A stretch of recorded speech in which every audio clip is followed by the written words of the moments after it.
سچ مچ ہونے والی، وہ سچ مچ ہونے والی کیا ہے؟ اور تم کو کیا معلوم ہے کہ وہ سچ مچ ہونے والی کیا ہے؟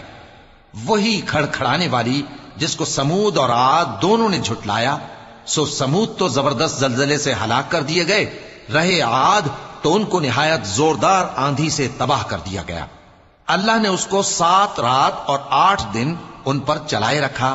تو اے مخاطب، تو ان لوگوں کو اس میں اس طرح گرے ہوئے دیکھتا جیسے کھجوروں کے کھوکھلے تنے، پھر کیا تو ان میں سے کسی کو بھی باقی دیکھتا ہے؟ اور فرعون اور جو لوگ اس سے پہلے تھے اور وہ جو الٹی ہوئی بستیوں والے تھے، سب گناہ کے کام کرتے تھے، سو انہوں نے اپنے پروردگار کے پیغمبر کی نافرمانی کی تو اللہ نے بھی ان کو بڑا سخت پکڑا۔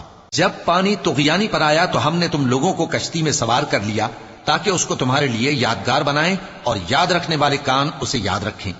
پھر جب سور میں ایک بار پھونک مار دی جائے گی اور زمین اور پہاڑ دونوں اٹھا لیے جائیں گے، پھر ایک بار ہی توڑ پھوڑ کر برابر کر دیے جائیں گے، تو اس روز ہو پڑنے والی یعنی قیامت ہو پڑے گی، اور آسمان پھٹ جائے گا تو وہ اس دن کمزور ہوگا، اور فرشتے اس کے کناروں پر ہوں گے، اور تمہارے پروردگار کے عرش کو اس روز 8 فرشتے اپنے اوپر اٹھائے ہوں گے۔